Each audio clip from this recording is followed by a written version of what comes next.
Larry London, and I welcome you to Border Crossings. Today, we are going to Richmond, Virginia, where we are catching up with a group of musicians who've known each other since they were schoolmates together. And today they formed a band, Erin and the Wildfire. How did you guys actually meet? I know you were classmates, but I mean, what's the story of how all five of you came together as a collective group? So we were all going to the University of Virginia, and we joined, all separately joined a student-run record label called O Records. I think it's called something more sensical now, like U Records. Now. It's O Records again? Oh, you're right, University Records. It's University Records now, which makes more sense with the theme. But anyways, we all met there, we started making music together, and then we started our own project since we'd all met through that record label. Mm-hmm. And do you all share the same music tastes, or what? You know, because that doesn't happen usually. I mean, that a band. I see you've done some jazz work and some other kinds of work, but I mean, tell me about your musical tastes. Well, when we got together, I was writing songs, and they were very much in the singer-songwriter, folk, even kind of bluegrass area, because that's where my musical background is. And so then we tried to put those songs into a band feel.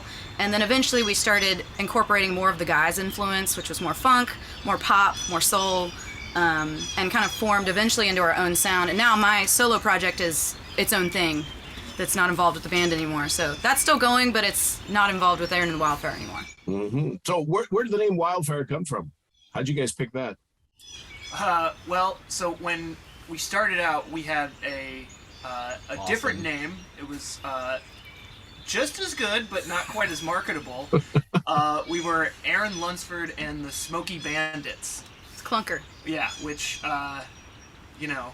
We got cash for it, though. Yeah. Great movie reference for those who get it, but I don't know, not a lot of people got it, turns out. Hard to yell at a loud bar at somebody.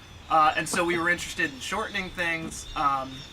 We thought it would be a little snazzier if we took Erin's last name out of it and just put her first name on it. Kind of made her this sort of like singular persona.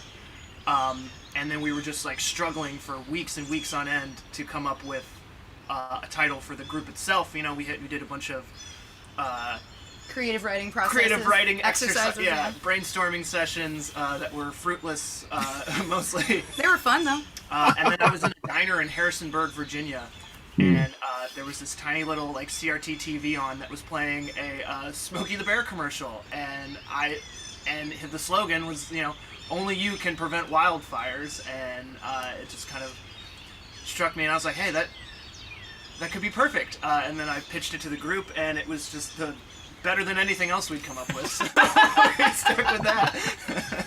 Well, that kind of leads me to the next question, because I always like to ask bands what names didn't make the cut, because usually there's some interesting names. What were you looking at? What were you thinking about? Most of them were jokes, the things that didn't make a cut. Like the actual factory hats was one of them. Splam was one of them. Erin in the Afterglow. Erin in the Afterglow. Wow. Yeah. That's pretty cool. Well, the new album now is called Touchy Feely. Yeah. And so tell me about your new album. I guess this album kind of is a departure from the last album you had out. And what is different about it?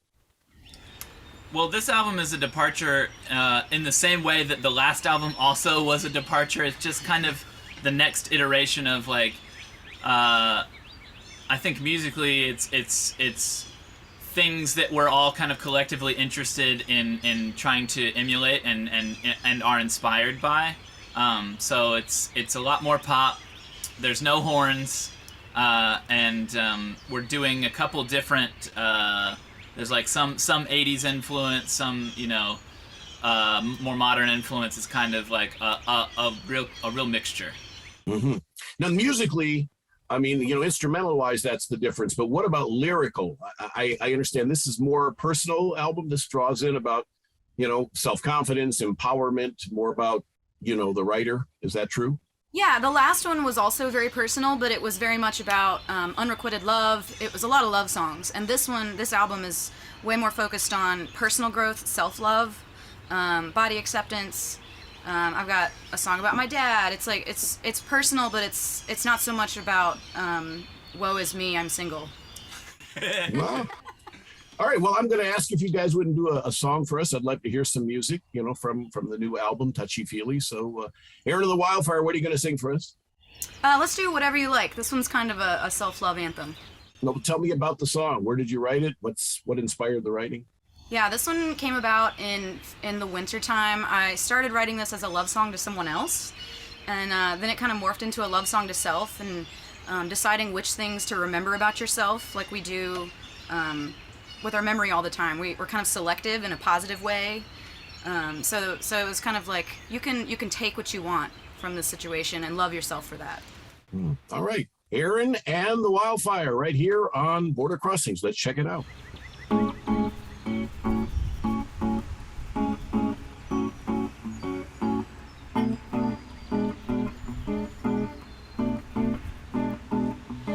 Rosy and ablaze, my thoughts would run.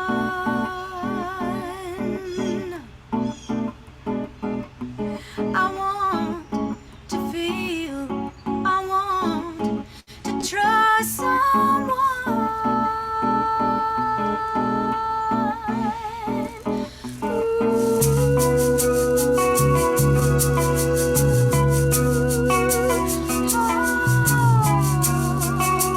You can take whatever you like, just keep your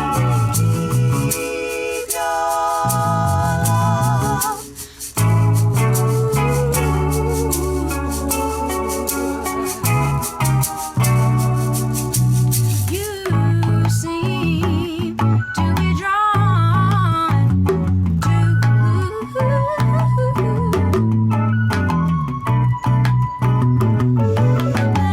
I've got the fever.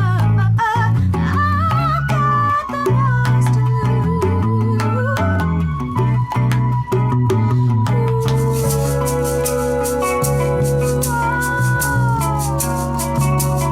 You can take whatever you like, just keep your love. You can take whatever you like, just keep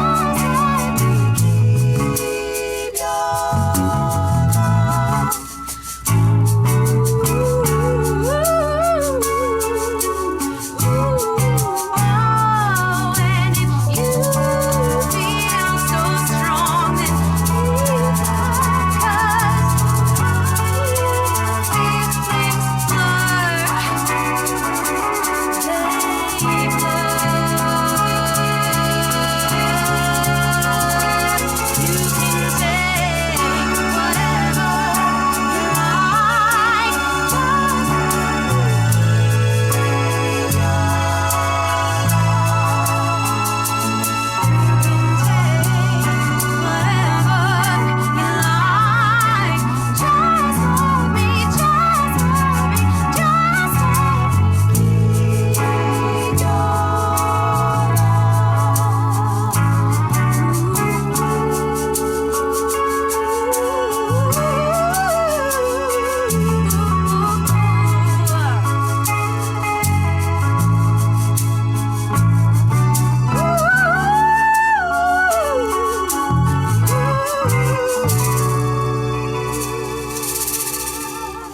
Border Crossings, Erin and the Wildfire. And the name of the song again? Whatever You Like. Whatever You Like. And I like that song. That's a great sounding song. Touchy Feely is the name of the new album. This album you actually recorded a year ago, last summer, I believe. We were right in the midst of the pandemic. How did COVID kind of impact what you guys did and how you did it? We actually wrote a lot of this virtually because of COVID. And we'd never done that before. So we were sending song ideas back and forth, and somebody would download it and try to make an arrangement themselves and then send it back to the group. So there was a lot of virtual back and forth, fleshing out arrangements in a more thorough way than we would have done in a live setting, because we were using digital instruments, Mm-hmm. So it was really fun, but it was really different than our older writing process. Hmm. As a band who relies on live performances and interaction with your audience, the COVID experience has probably been a very difficult challenge, over the last 2 years, especially for what you do. What did COVID teach you, if anything, about yourselves, about your band, about your music? For me, it solidified that music is a healing power that I want to have in my life no matter what. Because even though we couldn't perform live in front of people, we still did, like Facebook Lives and did different virtual concert experiences to try to connect with our audience still. We even released one single in 2020 called Shape. So the musical wheel was still turning for us because it's pretty deeply entrenched in who I am, and I think I speak for everyone to say that it's a pretty big part of all of our personalities. And I guess learned from the pandemic the music is important in healing, and that we're versatile. We can switch it up and write things virtually and overcome. I imagine one thing that you learned is how important technology is, because obviously the technology's allowed you guys to still stay in contact with your fans, and perhaps even I talked to several artists, and some have said that this has even expanded the fan base, because virtually you're not limited to an audience that's at one venue. You're out there and you can have 1 million people watching you. Yeah, absolutely. Thank you, technology. Yeah, technology. Now you guys, you're going out on tour, and that tour begins as well, I believe, in the next couple of days. So, and the tour will run through the end of June, if I'm not mistaken, at least as it stands right now. You probably had dates as you go. Is this an international tour? I wish. We would love to go to Europe and tour Europe and Japan in the world. and everywhere. Yeah. Canada. Brazil. We have lots of places on our bucket list, but right now this is just a North American East Coast situation. And how, have you done international touring before? Have you toured out of the U.S.? So you're waiting for an invite. So I guess this is a great platform, if anybody would like to have, Erin and the Wildfire show up and perform at your wedding, your bar mitzvah, whatever you're hosting around the world, in Japan. If you have a bar mitzvah coming up, then, give them a call. They would love to perform for you. So the inspiration that you get, you mentioned a whole bunch of different sounds and funk and jazz and a bunch of different sounds. Is how do you make it work all together? What do you think's the secret behind Erin and the Wildfire? I don't know. Who wants to tackle that question? I think and this is one thing I think that the pandemic really, the virtual writing really helped with, because kind of as you alluded to earlier, we do have a lot of different influences that we all come from, and I think for a while when we were first starting out, it was kind of a struggle to mix those things together, but especially when we'd meet once a week, get together in a room and try and write a new song all at once, everyone come up with their own part like that. But with the virtual writing that we did, we kind of had the opportunity to sit with these ideas a little bit more, particularly ones that other people would present, and I think they were able to present a vision with a little more context.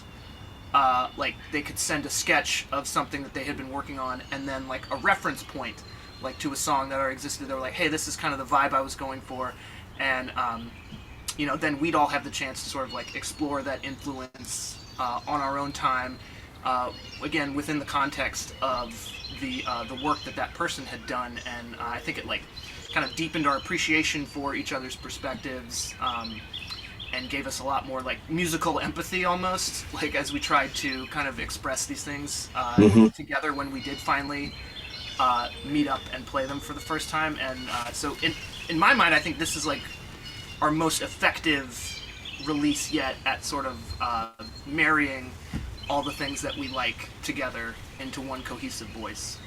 All right, we're going to ask you to do another song. Erin and the Wildfire are with us here on Border Crossings. Touchy Feely is the name of the new album. And so what are you going to sing for us next?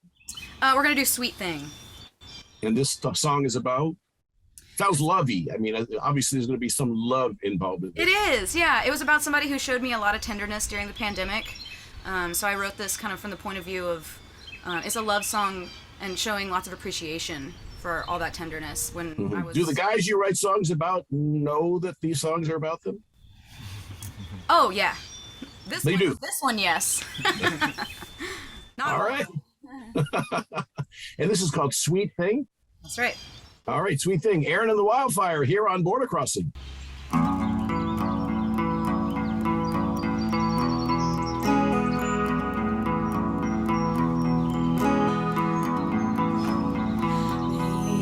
I deserve a tender place, but I always heard that wasn't a real thing.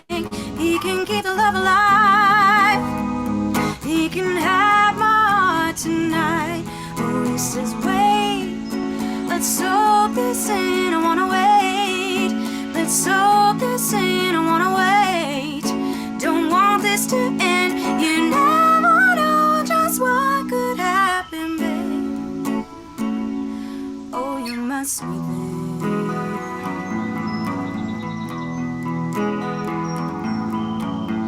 Sitting between the sheets, waves never end. But when you're with me, I feel safe enough to swim. We can always take our time till the light comes through the blinds. Oh, this is wait, let's soak this in. I wanna wait. Let's soak this in. I wanna wait. Don't want this to end. You never know just what could happen, babe. Oh, you're my sweet thing.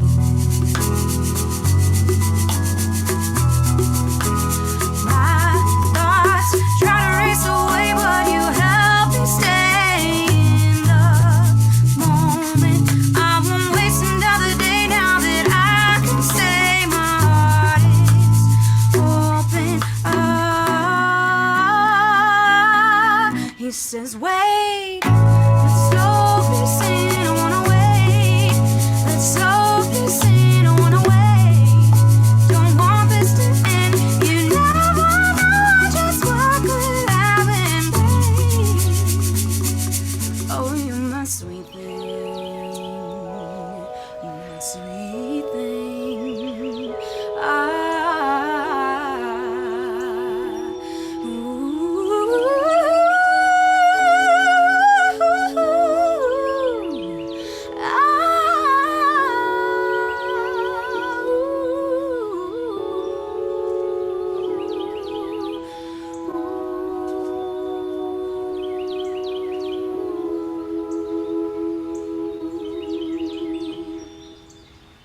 It's Border Crossings, and we've got Erin and the Wildfire with us, and that was Sweet Thing, and Touchy Feely is the name of their newest album, and you guys are in quite a rustic setting there. You're sitting on a patio. It's not a fake backdrop. It's not computer generated. There's not a green screen. There's really trees and really birds. So you're in Richmond, Virginia?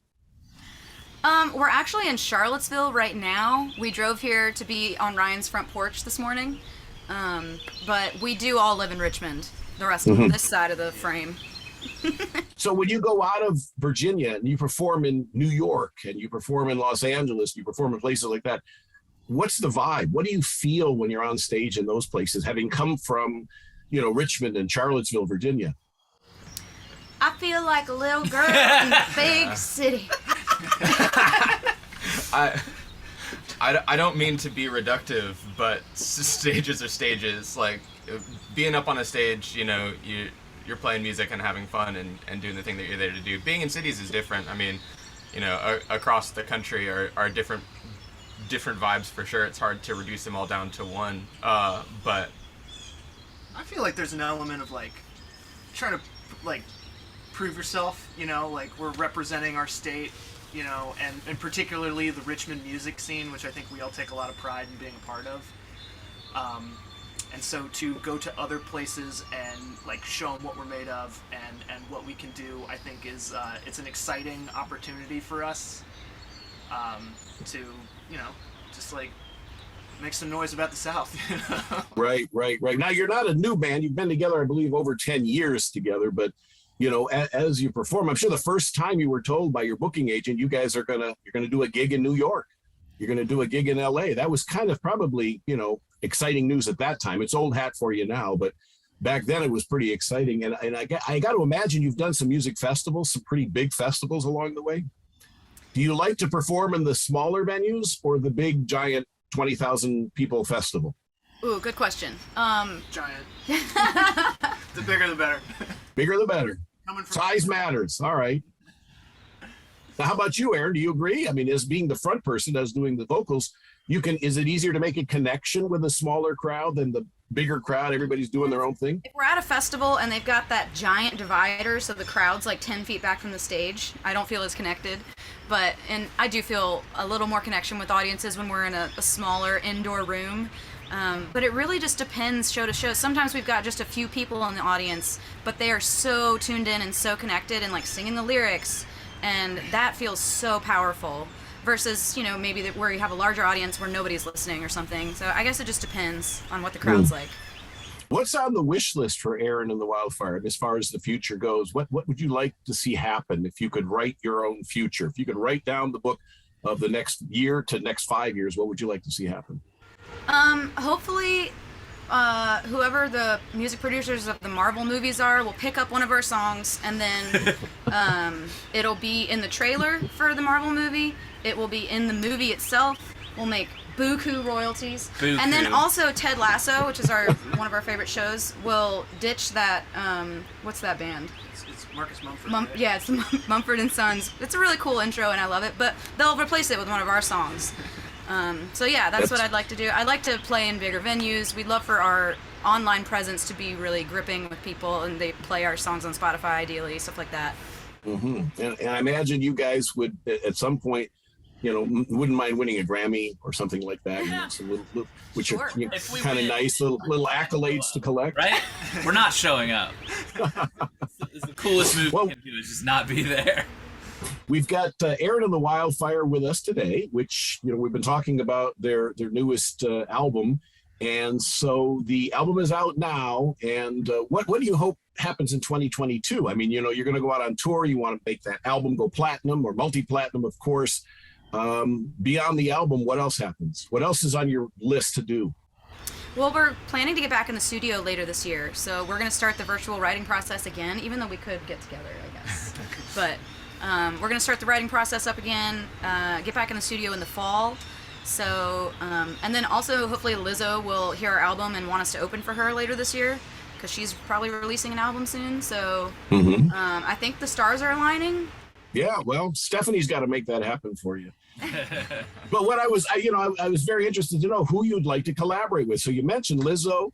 Who else? I mean, because Lizzo's she has her own style and sound, and it's very R&B, urban hip hop type sound right now. So where would you like to collaborate in the future? I mean, I adore Lizzo not only for her music, but for all the things she stands for. So we would love to collaborate with her no matter what. But other people that maybe are more musically aligned with us would be like Emily King, Leanne La Havas, Yeba is one of our favorites right now. Lake Street Dive. Who else? Stevie Wonder. Yeah. We had Emily King on the show a few years ago, so. Oh, Did cool. you? Yeah, she's been with us before. She's very talented young lady. So I would like you to do another song if you wouldn't mind. I know you guys are pressed for time, and I want to get you before it starts raining because they're calling for rain today. But what's the next song you're going to do? We're gonna do "Ray of Sunshine," which we released as a single in October. Mm-hmm. And I wrote this song about my dad and him kind of getting in his own way of his own happiness, and we had a big discussion about it, and it turned into a really beautiful learning experience for both of us. So the song is really uplifting, ideally. And it's called "Ray of Sunshine." Ray of Sunshine. Erin and the Wildfire on Border Crossings.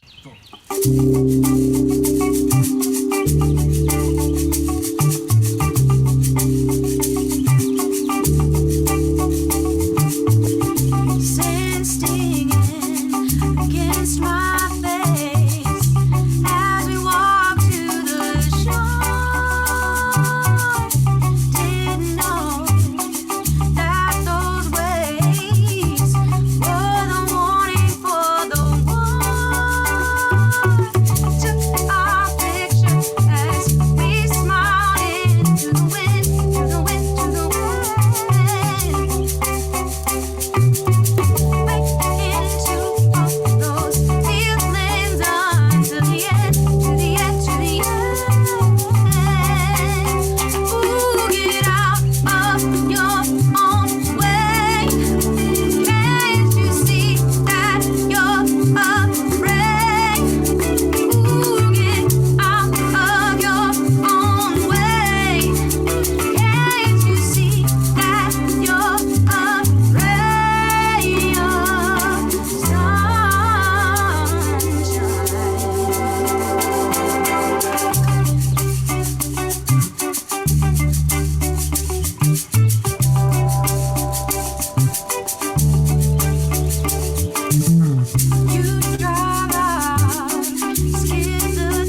Crossings, Erin and the Wildfire with Ray of Sunshine, and they're here with us chatting from the porch of someone in the band in Charlotte.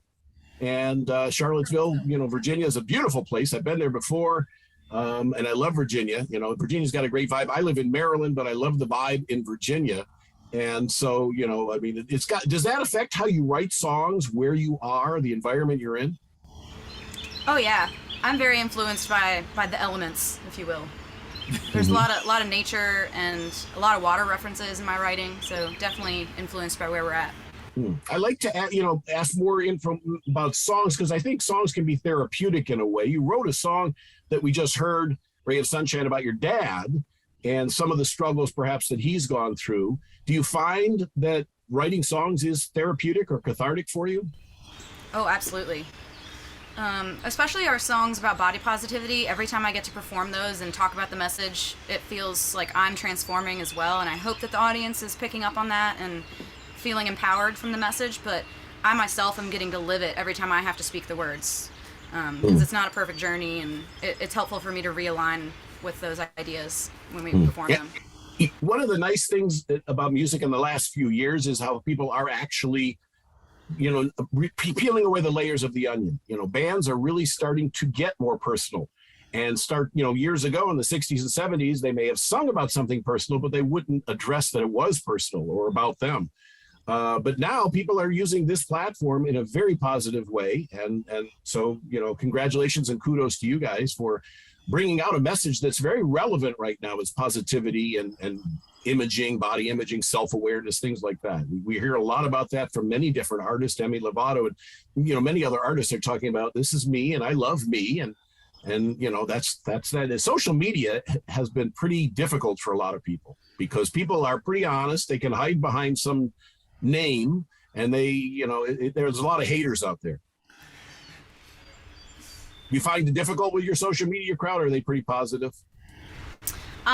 I welcome the haters because I think that means that we've made it. If somebody's has seen what we're doing and been like, I disagree, bring it on, because publicity is publicity. Wait, good press, bad. No such thing as bad press. Yeah. That's right. So, okay, now speaking of the press, where can people find your tour schedule, read about, Erin and the Wildfire, to know what's going on in the future? Where can they go to get your new album, Touchy Feely? Oh, yeah. The website is kind of a good central hub for everything. That's erinandthewildfire.com, but we're also on Instagram, TikTok, Facebook, Bands in Town, Spotify, Apple Music, Google Play. Tidal? Tidal. We're on Tidal. Amazon Music, yeah, pretty much any. If you type us in Beat Boop in Google, it'll come up. And this is also the first time we're going to be having vinyl pressed of our album as well, and that's going to be through a pre-order also on the website. And that's been very, very successful for a lot of different artists. You know, I mean, artists who give their albums, their CDs new life by releasing them on vinyl. There just seems to be this big craving for vinyl. I can't find a stereo. I can't find a phonograph to play a vinyl album anymore. But, you know, people are just, you know, running out to get these vinyl albums, which is a great idea and a great tool to have for you. But you guys are just doing so fantastic, and you know, it's wonderful, the message you've got. We have about 300 million listeners around the world, and we're on 100 different countries, you know, and so I wanted to give you an opportunity to send a message out if you want. The troops are also tuned in as well. So if you have some positivity, you know, something that you stand for, your motto, your theme, this is a good opportunity. You can share that with the worldwide audience. Well, I hope that people find empowerment through this record that we're releasing, Touchy Feely. For me, it's one of the most joyful pieces of music that we've ever released. There's a lot of upbeat stuff, there's a lot of dancing, there's a lot of positivity, like we talked about, related to self-image, but also radical self-love in general. So I hope when people listen to it, they get a spark of joy, and I hope it influences them to come see us live sometime, because it's really fun to connect with those people in person. Anybody else want to chime in? That pretty much covers it. Yes. That covers it. All right, Erin is the front person for a reason. Very well put. Erin and the Wildfire, thank you guys for joining us today. You know, you sound great, and congratulations on your newest album being out, Touchy Feely, and I hope you guys will come in and join us in D.C. whenever you perform in D.C. We're back in the studio, and this COVID thing's coming to an end, so we'd love to have you in the studio. It's great. Erin and the Wildfire here on Border Crossings, and the new EP, or it's a new album or an EP? Album. It's a full-length album, and it's called Touchy Feely, so make sure you get a copy of it. Thanks for watching. I'm Larry London, and this is Border Crossings on VOA TV.